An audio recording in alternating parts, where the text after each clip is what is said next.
el caso de tercer grado, un segundo, un segundo.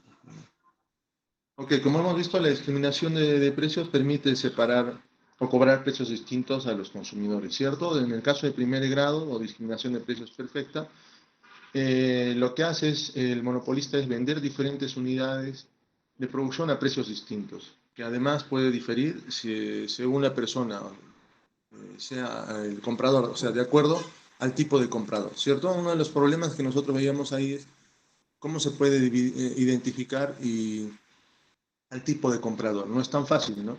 Eso es, eso es una forma de cobrar mirándole la cara, ¿no? Y dándole cierta cantidad de venta y diciéndole, bueno, esto es lo que te puedo ofrecer y si tú quieres lo tomas o si no lo dejas. Por otro lado, estamos viendo lo que es discriminación de precios de tercer grado.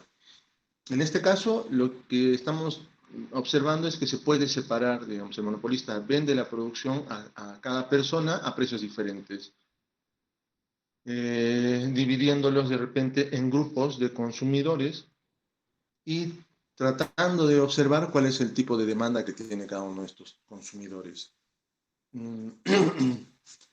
Es cierto que el hecho de que nosotros podemos dividir a los consumidores de repente en dos mercados o cobrarles a cada persona precios diferentes, pero los consumidores pagan el mismo precio por todas las unidades que adquieran, ya sea en cada uno de los mercados. Bueno, esto es lo más, digamos, uno de las formas más frecuentes de discriminación que existen. ¿Ok?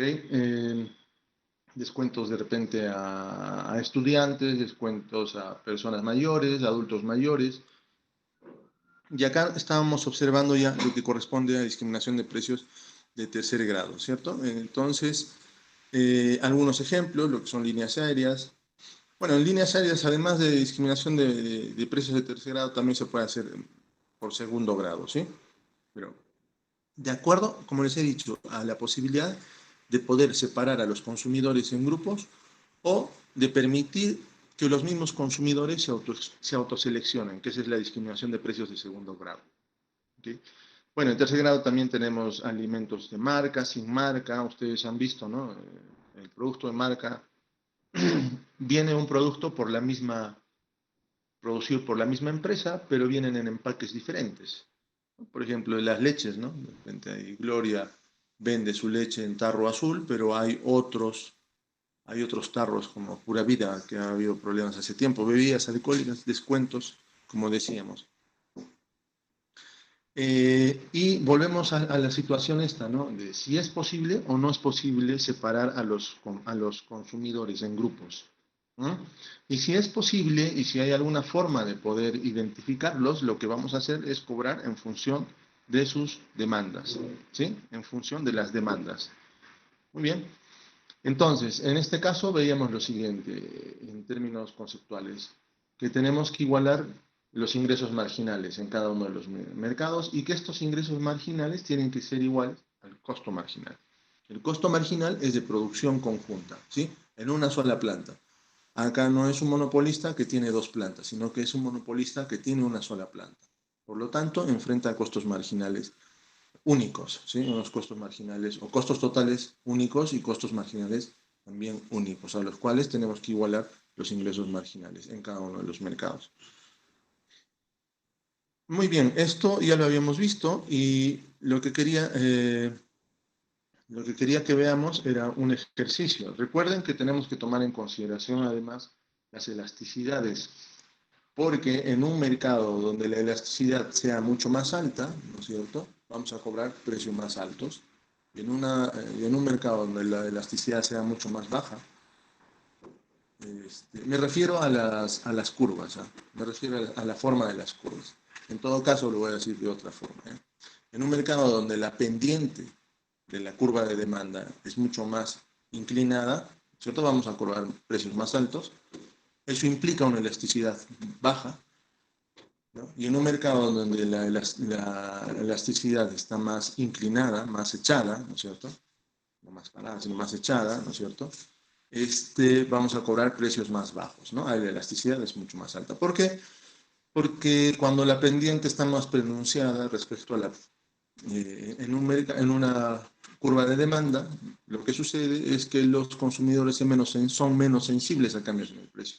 A diferencia, digamos, cuando la curva de demanda está mucho más echada, ¿no? Que tiende a la horizontal, ¿no? Ahí, en un mercado de esa naturaleza, los consumidores son mucho más sensibles a los precios, ¿no? Entonces, es importante tomar en consideración eso y los precios que están fijándose en cada uno de los mercados. Si en uno de los mercados la demanda es muy pequeña y de pronto sucede que su elasticidad es bastante alta, o sea que es muy sensible a los precios, a los cambios en los precios, probablemente no se termine vendiendo en ese mercado y solamente se venda en uno de los mercados, a pesar de que pueda existir una demanda en uno de ellos, ¿sí? Porque no es conveniente en términos de precios relativos, se castigaría mucho, además los beneficios. Ok, habría, digamos, esta proposición, pero lo vamos a hacer eh, en términos de ejemplo de la siguiente manera, ¿sí? A ver, entonces, hablando de discriminación, hablando de, hablando de discriminación de tercer grado, discriminación de precios de tercer grado, ¿sí? Entonces, en este caso, lo que estábamos comentando es que yo voy a separar, este va a ser para la cantidad de Q1, esta es la cantidad de Q2, ¿cierto? O Q1, Q2, independientemente, y cada uno de los mercados, vamos a poner, este es su, perdón, esta es la demanda, vamos a ponerla un poco más, la demanda del mercado 1, ¿sí? Y esto de acá viene a ser su ingreso marginal en el mercado 1, ¿cierto? ¿Sí? Y por otro lado, vamos a tener un mercado 2, cuya demanda vamos a suponer que es de esta manera, y su ingreso marginal sería este,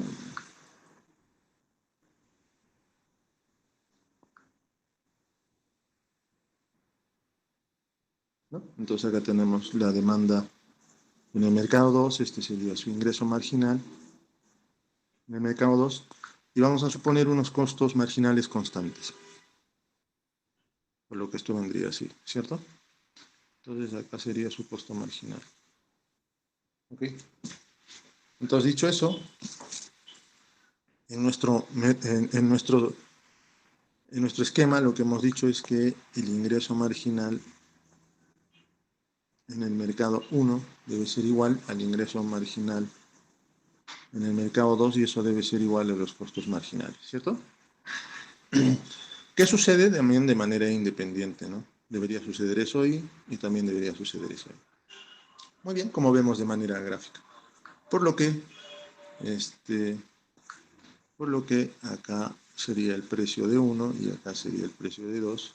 Y en ese sentido, en este mercado 1, ¿no? Cumpliendo con la regla, ¿no? Esto sería la cantidad que se vende en el mercado 1 y cobraría este precio sub 2. Y esto sería la cantidad que se vende en el mercado 2, ¿no? Y ese sería el precio. No, acá nos hemos equivocado. Acá ese sería en el mercado 1, ¿cierto? Y este sería en el mercado 2. ¿Ok? ¿No? Entonces, en cada uno de los mercados yo cobro precios diferentes y también seguramente debo proveer cantidades diferentes. Veamos un ejemplo. Veamos el siguiente ejemplo. Supongamos que tenemos las siguientes curvas de demanda de dos mercados. Vamos a suponer que en uno de ellos, vamos a usar igual a 24 menos P1. Ok. Y vamos a suponer un Q2 igual a 24 menos 2 precio de 2. ¿Sí? Entonces ahí tenemos nuestras dos curvas de demanda, ¿no? de los dos mercados. El monopolio puede atender estos dos mercados, además con un costo marginal constante e igual a 6. Nuestro costo marginal es constante e igual a 6. ¿Sí? E igual a 6. En todo caso, acá la maximización de los beneficios en los dos mercados, hemos dicho, exige que el ingreso marginal en el mercado 1 sea igual al costo marginal y de igual manera el ingreso marginal en el mercado 2 sea igual al costo marginal. ¿Cierto? O lo que sería lo mismo que hemos puesto antes. Ingreso marginal 1 igual al ingreso marginal al mercado 2 igual al costo marginal. ¿Ya? Por lo tanto, si esto es así, ¿no es cierto? Nosotros tenemos acá en nuestro primer mercado. Bueno, hay que construir nuestra función inversa, ¿no? Esto sería precio de 1 igual a 24 menos Q1, ¿cierto? Y de ahí ingreso total es igual a 24 menos Q1. Todo eso por Q1, ¿cierto? ¿No? Entonces, ya acá ya podemos obtener nuestro ingreso marginal en el mercado 1. Todo esto sería del mercado 1. Sería 24 menos 2Q1, ¿cierto? Ese sería nuestro ingreso marginal, ¿no? Y este ingreso marginal lo igualamos con el costo marginal que nos dice que es igual a 6. Por lo tanto, esto sería 24 menos 2Q1 igual a 6. ¿No? Resolviendo esto, en el mercado 1 sería igual 24 menos 6, ¿no? 18 entre 2, 9. ¿No? Y el precio que se cobraría en este mercado, reemplazamos la cantidad en Q1 y sería en esta función, ¿cierto? Reemplazamos en esta función, ¿no? Entonces el precio de 1 sería 24 menos 9, nos quedaría con 15. Como 15, ¿no? Entonces esta sería la cantidad y el precio que se vendería en este mercado 1. ¿Qué sucede en el mercado 2? Igual, despejamos, ¿no? Entonces acá sería precio de 2 igual a 12 menos 1 medio de Q2, ¿no? Entonces acá lo mismo, nuestro ingreso total sería 12 menos 1 medio de Q2, todo eso por Q2, ¿no? Por la cantidad, precio por cantidad, ¿no? Y de ahí nuestro ingreso marginal quedaría como 12, ¿no? 12 menos cuadrado, entonces acá solamente quedaría Q2, ¿no? De ahí igualamos el ingreso marginal al costo marginal, que es 6. Por lo tanto, en este mercado se venderían, ¿no es cierto?, 6 unidades del bien y se cobraría un precio igual a, si 6, 6, 2 entre 6, 6, ¿no es cierto? También se cobraría, un precio de, 3, 9. Recuerden, eso lo reemplazamos acá, ¿no? Entonces, si este es 9, o mejor dicho, si este es 6, entre 2, 3, 12 menos 3, 9, ¿no? Entonces, esos serían nuestros resultados, ¿no? Nuestros resultados. De lo que se produciría en cada uno de los dos mercados, considerando que se puede hacer una discriminación de precios de tercer grado. El monopolista está separando los mercados de acuerdo a las demandas que tiene cada uno de ellos. Supongamos que esto es lo urbano y lo rural, ¿no es cierto? En lo urbano se cobra un precio mayor de 15, se vende más unidades, y en lo rural de repente se vende a un precio menor, de 9 y se producen 6 unidades para ese mercado, ¿cierto? De ahí, los beneficios, de ahí los beneficios del monopolista vendrían dados, si consideramos que es un costo marginal constante, ese debería ser igual al coste medio, ¿cierto? Entonces acá los beneficios deberían venir definidos en la diferencia entre el precio en el mercado 1 menos el coste por la cantidad del mercado 1, ¿no? Más la diferencia entre el precio en el mercado 2 menos coste, menos su coste que es 6, ¿cierto? Por la cantidad de 2, ¿no? Entonces, en el primer mercado, el precio que se cobra en el mercado 1, ¿no? El precio que se cobra en el mercado 1 es 15, ¿no? 15 menos 6, 9, por la cantidad que es 9, entonces acá nos quedaría 81, ¿cierto? Acá nos quedaría 81 más. El precio del mercado 2 es 9, ¿no? Menos 6, 3 por la cantidad que es 6, acá nos quedaría 18. Es igual a 99 unidades monetarias, ¿no? Entonces, en términos de beneficios, eh, podemos calcular también los beneficios que obtendría el monopolio como resultado de la discriminación de precios de tercer grado. Podríamos ahondar un poquito más en lo que son las pérdidas de eficiencia, ¿no? ¿Cuáles serían las pérdidas de eficiencia en los dos mercados? Entonces ya no solamente, esto sería lo segundo, lo tercero, ¿cuáles serían las pérdidas de eficiencia? Pérdidas de eficiencia social, ¿no? ¿No? ¿Cuál sería las pérdidas de eficiencia social?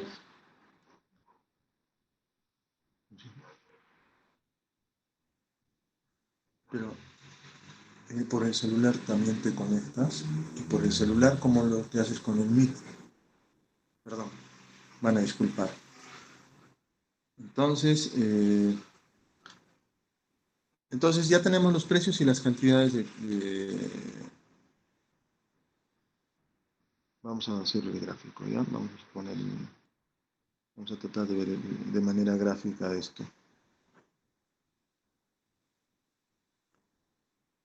Ok, entonces vamos a suponer que este es nuestro mercado 1. En nuestro mercado 1 hay una demanda, vamos a suponer que este es Q1 y este va a ser Q2, ¿sí? Entonces, acá vamos a suponer que tiene una demanda un poco más empinada, la demanda en el mercado 1, este sería su ingreso marginal en el mercado 1, ¿no? Y en el mercado 2 va a ser un poco más inclinado, ¿no? Bueno, vamos a ver. Claro, hay que dibujar las funciones de acuerdo a las demandas que nos están dando, ¿no? En otras palabras. Para la demanda en el mercado 1 sería esta habría que dibujarla, ¿cierto? O esta de acá, lo mismo, ¿no? Y para el mercado en la demanda 2, y la demanda en el mercado 2 hay que dibujarle de acuerdo a eso. Es decir, dada esto de acá y dado esto del mercado está como la mitad, ¿cierto? Entonces por acá estamos. Pero bueno, consideremos acá además nuestro costo marginal, ¿sí? Un costo marginal igual a 6, ¿no? Entonces acá el costo marginal es 6. Hemos encontrado que de estos resultados en este mercado se producen, a ver, esto no va a salir bien en términos gráficos, no se va a ver bien. Creo que acá. Ok, entonces habíamos dicho, en el mercado 1 se cobra 15 y se vende 9.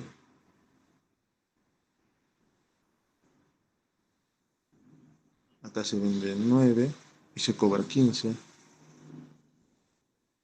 Se cobra 15, ¿no? Y en el mercado 2 se produce,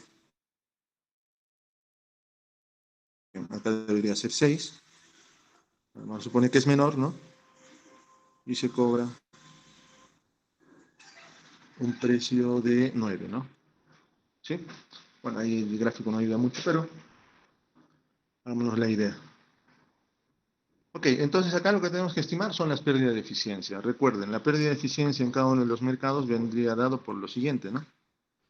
En el mercado uno vendría dado por esta área, ¿no?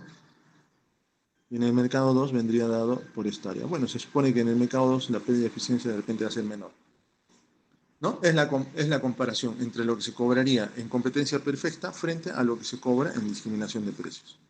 Recordemos además que en este caso, cuando hablamos de lo que se cobraría en competencia, se estaría produciendo y cobrando acá, ¿no? Y se estaría produciendo y cobrando, vamos a poner ahí, en la intersección, ¿no? Acá, ¿cierto? Entonces acá sería la cantidad en el mercado 1 de competencia, ¿no? Y esta sería la cantidad en el mercado 2 en competencia, ¿cierto? Ahí tendríamos los dos mercados, los dos mercados. Muy bien, ¿a cuánto ascienden esas dos pérdidas? Ok, en el mercado 1, recuerden, veámoslo así, la pérdida de eficiencia social en el mercado 1 vendría representado, esto es el área del triángulo, ¿cierto? Esto es un triángulo, ¿no? Además, otra cosa que me estoy olvidando es que acá, cuando estamos hablando de competencia, esto de acá es igual al precio, ¿no? De competencia. Y si el costo marginal es 6, el precio de competencia debería ser 6, o sea, así que acá debería ser 6, ¿cierto? Ahí debería ser 6. Muy bien, entonces, ¿cómo queda esto? Esto queda de la siguiente forma, ¿no? En el mercado 1, el precio de la pérdida de eficiencia social sería un medio, recuerden, ¿no? Base por altura, ¿no? Base por altura. El precio 1 menos el costo marginal, ¿no? Precio 1 menos el costo marginal. Precio en el mercado 1 menos el costo marginal, ¿no? Por la base, ¿no? Por la base. Y entonces, ¿a qué sería igual la base? Acá sería igual a 18 menos Q1, ¿cierto? Eso sería. En ese caso, ¿no? Entonces acá, si reemplazamos eso, sería un medio del precio de 1, que sería 15, ¿no? Menos 6, que es el costo marginal, ¿no? Que está en ese lado. Y acá sería 18, ¿no? 18 menos la cantidad que estamos produciendo, que es 9, ¿no? ¿De dónde sale ese 18? Muy simple, precio igual costo marginal, ¿no? Precio igual costo marginal. Entonces, la cantidad que se produce en competencia perfecta la obtenemos de acá, ¿no? Tomando en consideración esto de acá, ¿no? Precio igual costo marginal, o acá, ¿no? Entonces, 24 menos Q, esto lo igualamos ¿a qué? Al costo marginal, a 6, ¿no es cierto? Eso viene de... Bien, entonces, tomamos en consideración esto, vamos a poner. Si estamos en un mercado de competencia perfecta, ¿cuánto es lo que se produce? Entonces, la regla, vamos a pasar, vamos a copiar esa nada más para eso. Entonces sería, a ver un ratito, P igual a 24 menos Q1, P igual a 24 menos Q1, ¿no es cierto? Eso debe ser, el precio debe ser igual al costo marginal, ¿cierto? Entonces 24 menos Q1 igual a 6. Entonces Q1 es igual a 18. Eso es lo que se produce en un mercado de competencia. Entonces este valor de acá sería 18, ¿cierto? Lo borramos ahí, lo reemplazamos. Entonces la cantidad que se produce en competencia son 18 unidades. Entonces lo que estamos calculando es el área, ¿no? Un medio, ¿no? De 15 menos 6, que es este lado, ¿no? Menos 10, no, por 18 menos 9, que es este otro lado, ¿no? Ok, entonces en este caso la pérdida de eficiencia social sería igual a, resolviendo eso, 15 menos 6, 9, 4.5 por 9, 40.5, ¿no es cierto? 40. 5. Esa sería la pérdida de eficiencia social. Y lo mismo habría que hacer, ¿no? En este mercado, ¿no? Lo mismo habría que hacer en ese mercado. ¿Cuánto sería la pérdida de eficiencia social? ¿No? Ya se los dejo a ustedes para que lo concluyan eso. Ok, muy bien. Esto es lo que correspondería a lo que es discriminación de precios de tercer grado. ¿Alguna pregunta? ¿No? Claro, acá en este gráfico que nosotros tenemos en la pantalla, ¿no? En la diapositiva está considerando los dos mercados que están ahí adentro. ¿Sí?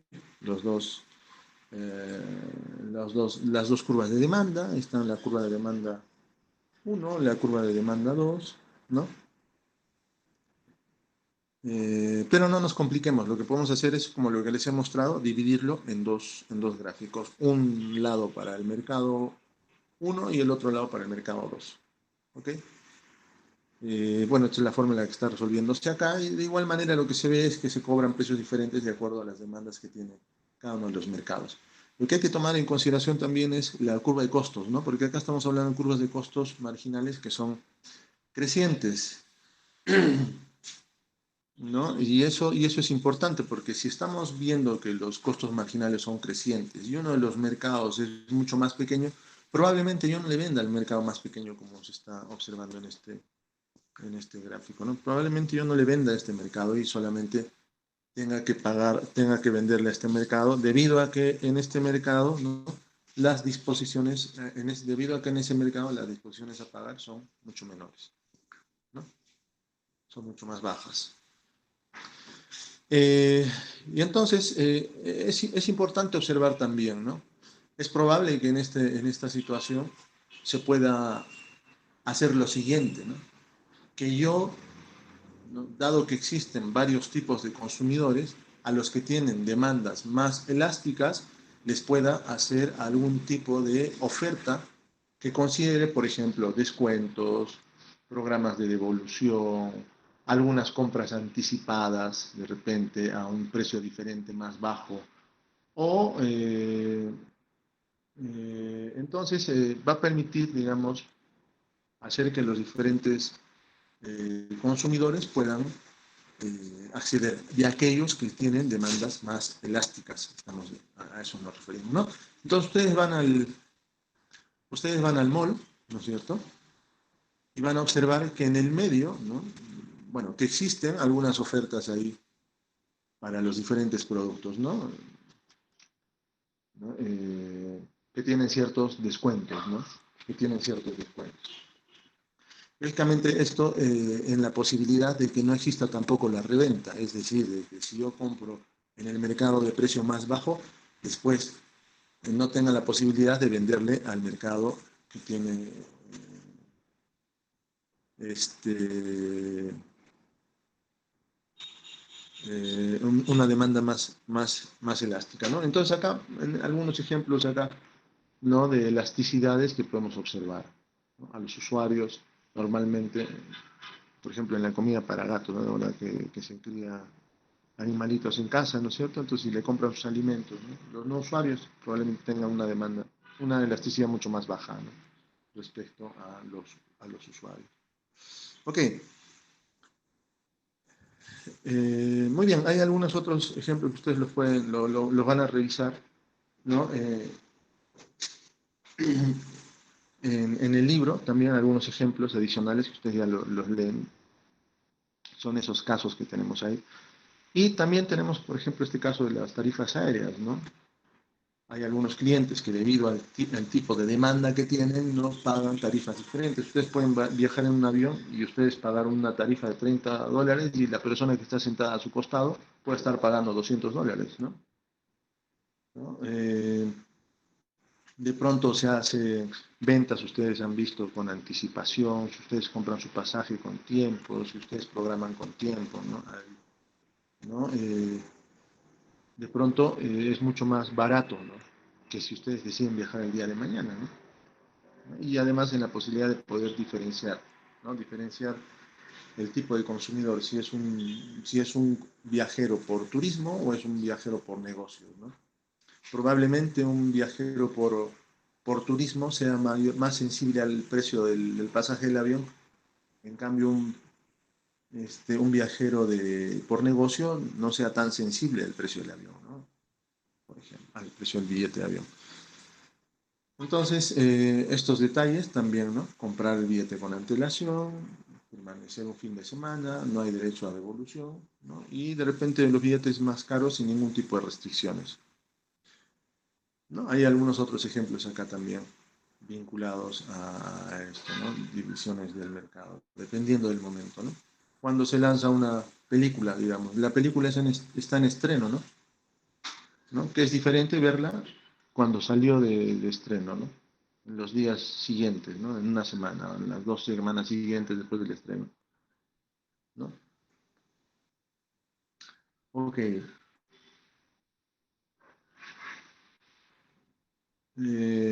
Por intensidad de uso también, ¿no? ¿No? El precio de la electricidad no es lo mismo a lo largo de todo el día. Y tampoco es el precio de la electricidad similar para todos, ¿no?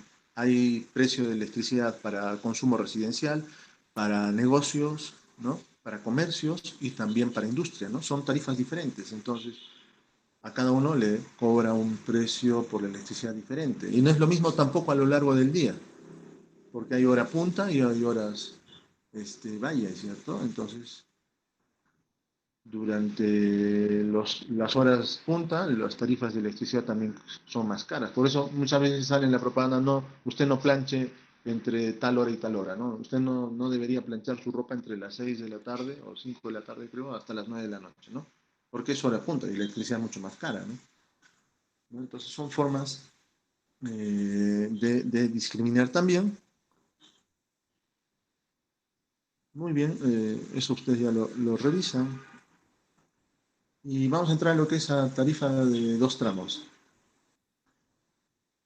Entonces, acá es interesante observar la discriminación de... Esto está dentro de la discriminación de precios de segundo grado, ¿ya?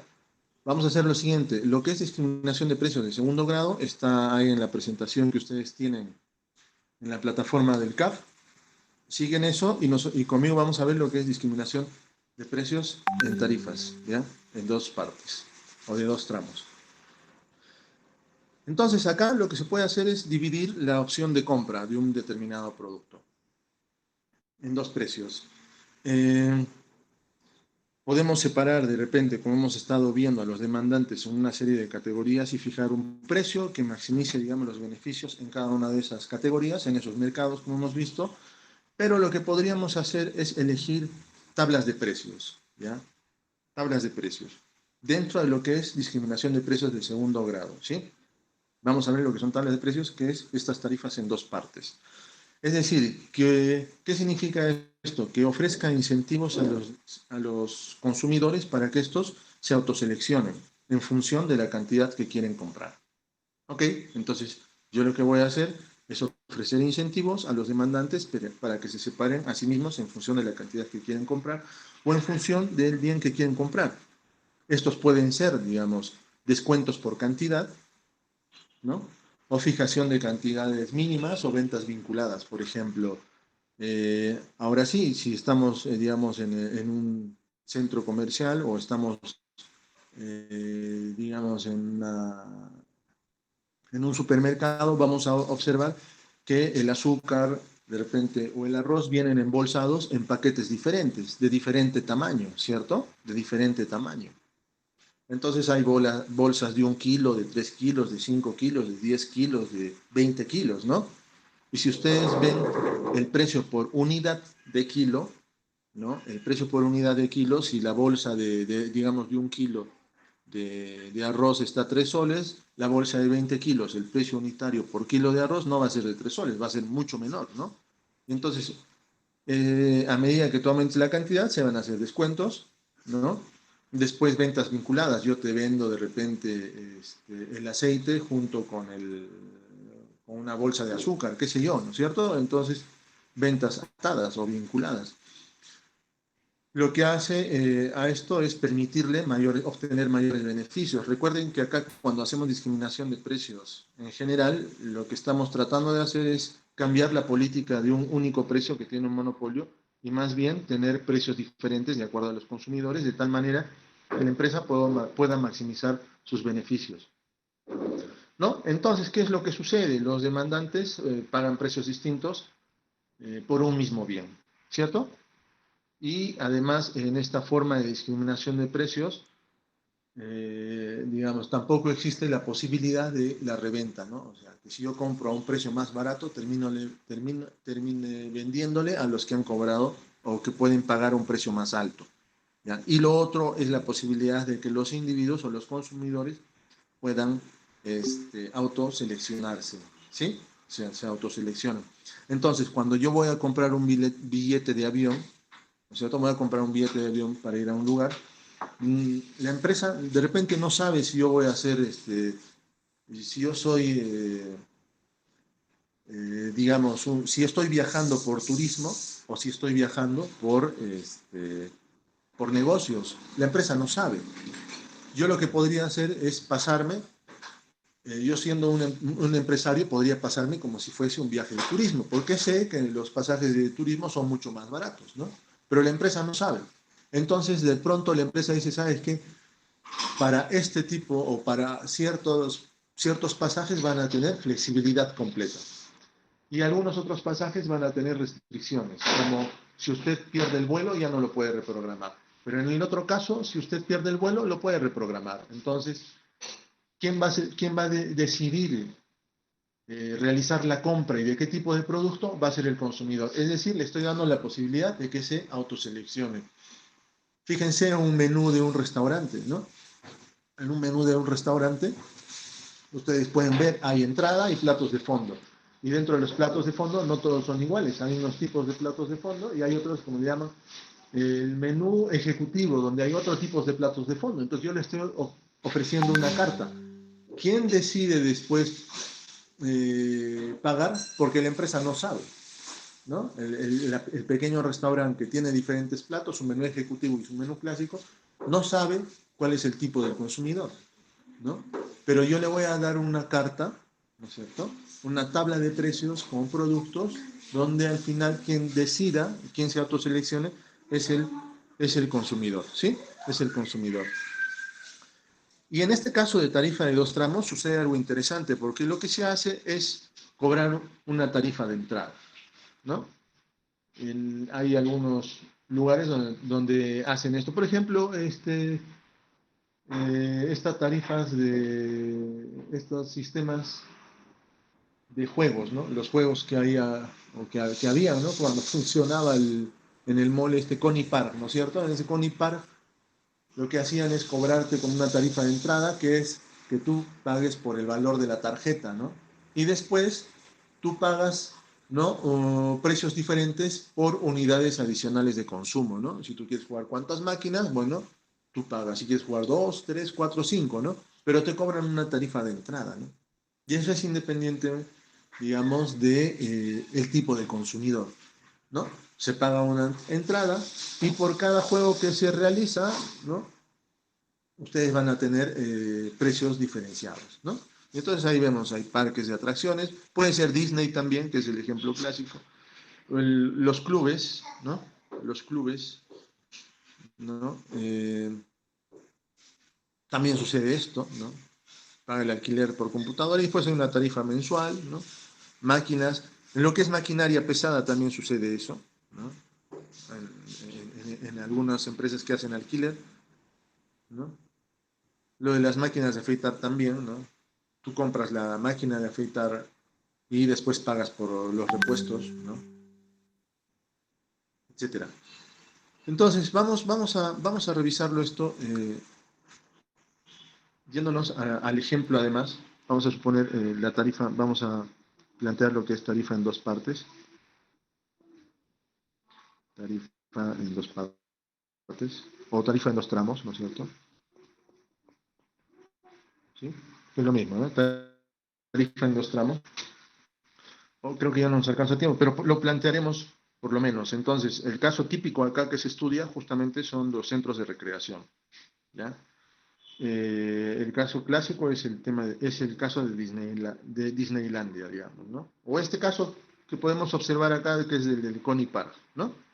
Entonces, te ponen un precio de entrada básico junto con un precio marginal por cada uno de los juegos que tú decidas hacer, ¿no es cierto? Realizar.